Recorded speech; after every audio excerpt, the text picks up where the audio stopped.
I rolled a 20. Oh, I didn't get it on camera. I swear I did. I swear. I promise you I did.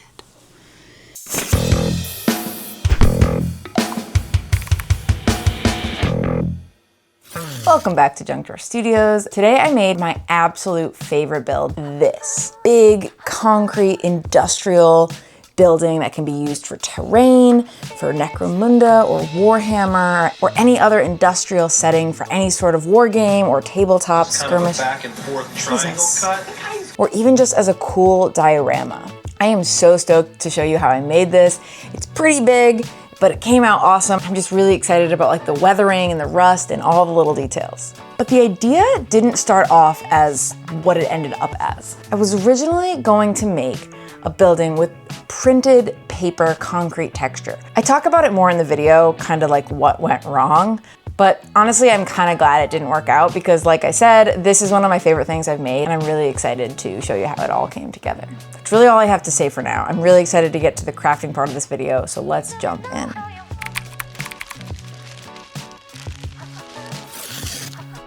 It's been a little while since I've done digital concept art for a video, but I'm so excited to get back to it. This just allows me to plan everything quickly, erase, scale things up, and just iterate on the fly. I was able to plan out the structure of the building with relative ease and adaptability. I made notes for myself, as usual, on all the little parts that I wanted to include. For the color and the smaller stuff, this is just for brainstorming, but for the structure of the building, this was super important.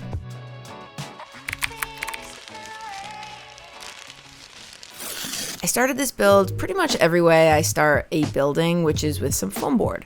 This time I had extra sturdy foam board that was just made out of these discarded signs. Shout out to my husband for giving me these. They were extra thick and sturdy and heavy duty. It made constructing this really easy. I just started building out the shapes of the building from my concept art.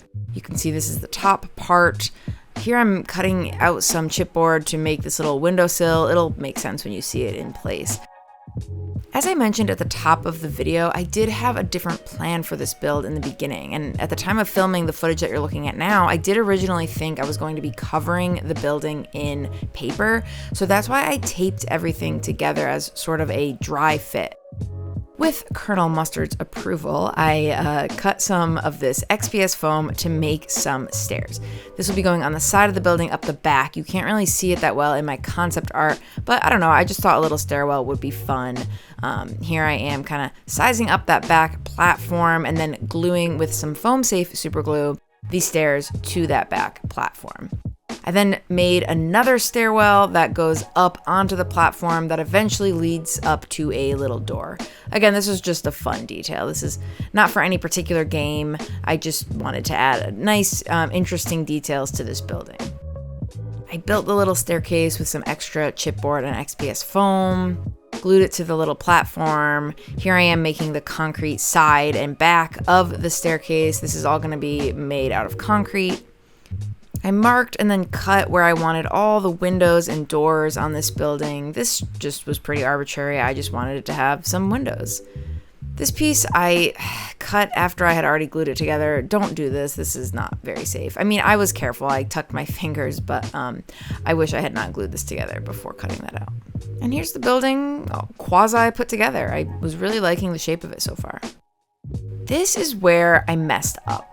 I bought this bulletin board roll concrete paper, and let's just say it was not going to work for this after all. Colonel Mustard does not approve of this one. Okay, so here's the main hitch of this video. I bought this roll of concrete paper on Amazon. It's for teachers who do bulletin boards at school. But yeah, as you can see, it's really glossy, textured, and I was just worried that I thought about adding some weathering to this, even with using just the paper as the main texture, and I was worried about the glue and adding paint to this. If you can think of any uses for this for me for crafting, let me know, because I don't want to waste all of this paper that I bought. I will find a way to use it someday though. So after deciding to pivot, I just ended up gluing everything together. I didn't need to apply paper to anything anymore. And I was really starting to like how this was all coming together. The construction was a little janky, so I reinforced everything with copious amounts of hot glue on the inside. This is that windowsill type of thing I was talking about. Here you can see me slotting it in, so hopefully my vision is a little bit more clear now. I just wanted this cool little inset window. You can see there's some gaps in there, but I filled that up later with some chipboard. Here I'm cutting some strips of this very thin black cardboard that I had a scrap from something I forget. I think it's like a mat board for framing photos. And I just used it to make a ton of little sci-fi-ish details on all the non-concrete parts. Speaking of sci-fi details, I made this little template out of paper to cut out some window screen to put on this platform. I made the template because I just thought it would be easier to cut down to size without having to wrangle the screen. I then cut the screen to the same size, and using some super glue and baking soda, I glued it on. This is really easy to do. You just use the baking soda to cure the glue faster. I don't always do this when I want a smooth connection, but it actually makes a little crusty, rusty, dirty effect and a really hard bond. So I like doing it when I'm doing like post-apocalyptic type of stuff. This is going to be a dice tower. So here I am making the little chamber that you're gonna throw the dice down and just making sure everything lines up. Boop. Oh yeah, this is a dice tower. I mean, I did kind of show you that it was in the cold opening of this video. But if you're wondering why it's a dice tower, I just thought it would be fun. The second video I posted on this channel was me making a lighthouse dice tower. And I loved how that build came out. But the dice tower mechanism itself was a little janky. And I really wanted to redeem myself with this one. So while I think this is perfectly standalone as like terrain or a diorama, I also just wanted to make a really successful dice tower, and I think I succeeded. Here I made a roof, and again, that little dice tower entrance that I just mentioned, I made sure this was nice and fit to the tower thingy that I made. Oh, I also added these little bits of chipboard to smooth out that connection. I'm taping off all the parts that I don't want to be concrete. Remember, I was originally going to do this as paper concrete texture, but because I'm not doing that, I decided I need to like make a concrete texture paste paint kind of thing, and I expected that could get pretty messy. I don't usually worry about taping off clean edges, but here I decided it would probably be worth it. That wall is going to be concrete. That whole white side and that staircase are going to be concrete. I took some gray paint, some gesso, some Mod Podge, baking soda, and fine ballast. I do kind of regret the ballast, I'll explain in a second. I mixed all of that together to make a all-in-one primer, paint, texture kind of a paste. It worked really well. I know I just said I regret the ballast, but that's just because it's very textured. I kind of wanted more of a smooth concrete. I'll definitely leave that out next time I try to make concrete. But I liked how this came out. It went on really well. It went on thick, which is what I was looking for. I did end up sanding it, which I'm not gonna lie, was very painstaking and tedious. I didn't have to do this, but again, the ballast just made it a little more textural for my liking. It's pretty hard to tell over the footage, but the sanding did help a lot. It just, again, took a really, really, really long time. And was really annoying. I used a dry brush to get all of the dust off, and again, it's hard to tell on camera, but it did help a lot sanding it. It was a lot smoother afterwards. I then did the painstaking task of peeling all the tape off. This was kind of difficult, but with an X-Acto knife and some tweezers, I was able to get it all off, and I was really happy with the result. Yeah, it's a little rough, but it does look like concrete. Thanks, Colonel Mustard. So yeah, if I were to do this again, I would leave the ballast out. Some parts, like what you see here, were difficult to sand, but I'm still really happy with the results. I actually took that exact mixture that I just described as being ideal, everything but the ballast, and made a little bit extra just to take one more crack at smoothing everything out. I mean, look at that, it already looks like concrete. The baking soda is key here. It adds a tiny little grit that looks better at scale and still looks like smooth concrete.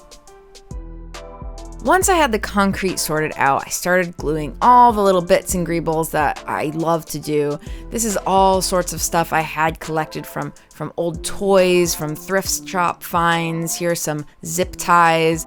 This little circle here is from the inside of a coffee bag. Here I've got some hair ties that I'm rigging up to look like wires coming out of this like control panel kind of thing. You can see some other little bits of wires and zip tie parts that I just kind of cobbled together to make a bunch of convincing greebles and details on the building. You're probably noticing the tank in the background of some of these shots. That's going to be the topic of next week's video. And yes, next week I'm going to post this video. So whenever you're watching this, check back in a week if you want to see how I made that tank. Anyway, back to the video.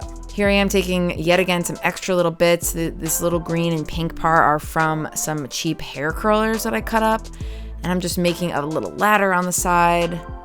Here you're probably thinking I'm cutting out those little tiny bits from the sprue, but no, I'm actually using the edge of the sprue. I thought this would work perfectly as a railing. So I sized it up and I decided it was gonna work. I went in with some clippers and cleaned up the sprue as best I could. I also took an X-Acto knife to really shave off all the little notches. And, you know, it wasn't perfect, but I was more than satisfied. This is going to be a dilapidated, rusty old dystopian building anyway, so it totally works that it has a couple chips. I prepared 4 of these little sprue bits and then, you know, cut them down to size, beveled the angles a little bit where they would join, and just glued them in place. I did use a little pin vise to drill in a little bit to all the ends of the sprue pieces, just to glue some wire in there to make an extra secure connection when I glued it all up. This was a little fiddly, but I'm super happy with the results. I find it's hard to make perfectly rounded angles like that, so you really gotta get lucky and just find parts. Here I'm using a little like lollipop stick to just make that third little connection point. And after gluing on some EVA foam to add even more detail, I love how this came out. It looks really cute and was exactly what I was going for. I made another one for the left side. Please ignore how it's a little wonky. You can't really tell at most angles. I took some chipboard. I wanted to make a little bit of a like half-opened garage where the dice were gonna fly out. So I took that chipboard and added some more details to it. This was a fun find. I had this big piece of cardboard where I punched out tokens for a board game a long time ago, and I'm so glad I kept it. I cut it into a bunch of pieces and made these little vents by gluing it onto this corrugated paper. I added some EVA foam to the edges, and I'm so happy with how these came out. I just slapped them all around the building and on the roof. I even made a few extras so I could use these in future builds. They were really easy and are one of my favorite things I've made from what was essentially going to be destined for the trash can. Like I said, I put them everywhere. Speaking of putting things everywhere, next step was rivets. I found these cheap little plastic flat-backed like embellishments from Joann Fabrics when they were going out of business. I bought 1 million of them for like a couple dollars. So these are probably going to be the rivets that I use for literally everything for the rest of my life. I'm really happy with them. I just slapped them everywhere. I honestly probably could have put even more in, but it's really tedious. I added a couple more details to the roofs, and here you can see me adding a little bit of glue and some of that ballast just to fill some of the gaps around the staircase. This ended up not really being necessary because I covered everything with grass later.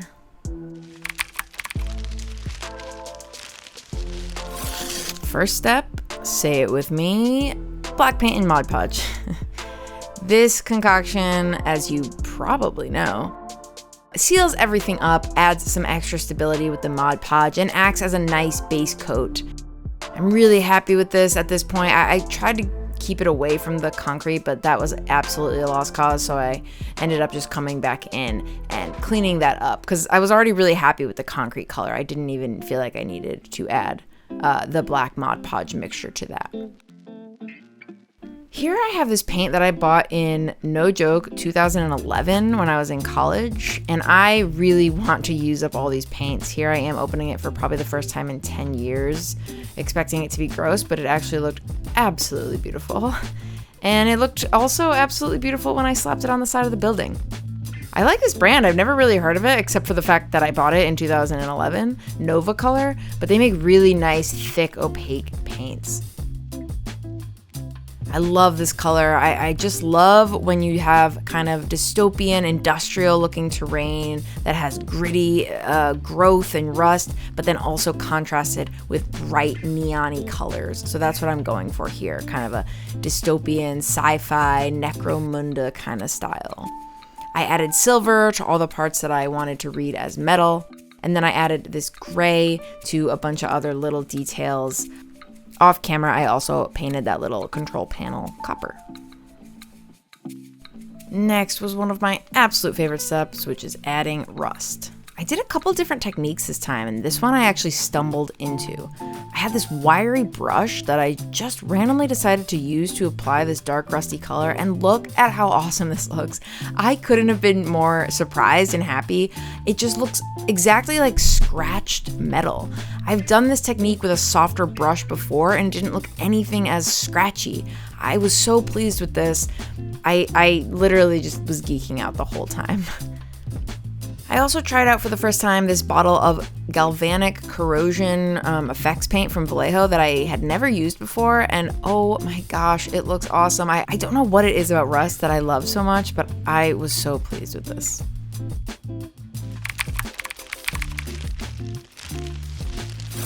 Next, I tackled the windows. I really had to exercise trusting the process on this one because they started off a little weird. You're also going to have to trust the process because this is kind of hard to explain what I was doing here. But have no fear, I'm going to try. I glued some chipboard to give some structure to this shiny metallic paper. My idea here was to create some windows that just looked like they were from an old abandoned factory. You know, where like sometimes the glass is broken, some of them have weird bits of cloth hanging in the windows, some actually have maybe tinfoil in the window, you know, just like weird, messy looking windows. So I made all the windows with these, you know, equally spaced out bits of different material and just glued them into all their spots. It was already looking so good. Then I went in with some thinly cut chipboard and made little window panes just to kind of divide up all the windows even further. This was tedious, but look at this result. It looks exactly how I was picturing. I took some drywall tape, which is something I just discovered as a fun crafting material, and added a few squares to some of the windows just to add even extra dimension and detail. I found these reflective safety strips from my local hardware store and put them on the end of the chute that would be coming out where the dice would come out. Just, again, to add a little detail. I thought that was a fun, cool little sci-fi looking detail. I also glued some acrylic on that, which is why it's shiny. Finally, I took these big ol' stencils that I also found at the hardware store and stenciled on some numbers. I feel like you can't have sci-fi industrial terrain without big numbers. I don't make the rules. As a final step, I felt like this concrete needed a wash. I was so nervous to do this because, I don't know, the texture was really like dry and I was worried that this was just gonna soak up the wash and it was gonna be really dark and gritty. But actually it didn't. This came out so good. It does look dark on camera, but this dries significantly lighter. I made a very, very light wash of acrylic black ink and water. You can see me occasionally spraying from that brown bottle. That's just isopropyl alcohol to break the surface tension. I just went in with the wash, some isopropyl alcohol, some water, some tissues, made some more streaks, just lather, rinse, repeat until I was happy with how it looked. I put the wash over everything and tried to do a similar streaky thing on the rest of the build as well. I am obsessed with this. It's looking so good so far, and all that's left is to add some vegetation, which is honestly one of my favorite parts. I grabbed all the flocking I had. I also grabbed some green tea, which I was really excited to try. I didn't end up using all the materials you see here, but I pretty much just busted out everything I could think to add to this, just so that I would have everything at the ready. I really get into like a flow state when I add greenery. It's just really fun. Okay, I've done a lot of little talking heads today, so what's one more? There is a bird outside of my window in the next part of this video that was squawking the entire time I was doing the rest of this voiceover. I didn't notice it. Hopefully once I add the music, you can't even really hear it that much, but just there's a very annoying bird in the back half of this video. I took a bunch of the flocking and added some PVA glue and water. This is gonna create like a mossy kind of growth that I can just smear all over the buildings. I love doing this technique. I've done it a few times in some of my other videos, and it always yields really nice, mossy, overgrown results. I just took a little coffee stirrer and smeared it everywhere. Like I said, here I'm putting some on the tank. I put some on the roof. I mean, I put some everywhere. I put some everywhere. This is actually really fun. It doesn't feel tedious at all. I don't know what it is about this process. I had so much fun. And if you add enough glue, it dries really hard and solid. Speaking of glue, I used some more PVA glue to sprinkle on the green tea leaves to look like real leaves and debris. I've used fake leaves before, but I thought this looked even better. I glued it on. I used more isopropyl alcohol and some spray tack. It looked really good. There was a couple issues, which I'll mention in a second, but overall, I was very happy with the result. Okay, so here's the one thing about the tea leaves. They actually kind of started to bleed. I'm laughing because it's almost like they basically steeped in the water and glue mixture, and they got like really dark. I'm gonna show you some footage on screen now of how it ended up looking, which, don't get me wrong, I think looks fantastic. I actually ended up adding even a little bit more green flock on top once it had already dried, so that it wasn't just like black, muddy looking tea leaves. I think I'm still gonna use this approach. I really like how this came out, but you can kind of see in the footage here how the color did bleed a little bit. It works for the post-apocalyptic, I think. It kind of looks a little rusty, like rusty water. You know how water of rust can kind of drip. Anyway, all that just to say, I'm really happy with it, but just be aware that that could happen if you use tea leaves. I still really like the result. Last step is adding grass tufts. This always brings things to life. I put a lot of these dead ones around. I also put some flowers around, and really just a little variety of all the ones that I had. I really went to town with these. This is my favorite part of grimdark, futuristic, dystopian builds. And that is the build. I hope you like this one as much as I did. If you do, let me know in the comments below. I'd love to hear your feedback. Next week, I'll be posting that short video on how I made this tank. I'm really happy with how it came out, so come back next week if you want to check it out. And lastly, just to let you know what's coming down the pipeline for JunkDrawer Studio, every week-ish, I post a weekly roundup short where I go through all the cool crafting, nerdy, tabletop gaming related things I found on the internet in the past week. And consider subscribing if you want to see them in your feed every single week. I do have a small update on the Zombicide Battle Report playthrough video that I promised that a lot of people requested. That will be coming very soon. It might not be the next video, but I'm working on it now and all the pieces are coming together and I'm really excited to share that with you. So if you're excited for that or any of the videos I mentioned or just want to support my channel, do all the YouTube stuff, like, subscribe. Honestly, just watching and maybe tossing a like and commenting is really, really helpful, and I appreciate everyone's support. So thanks for watching, and here's the final reveal.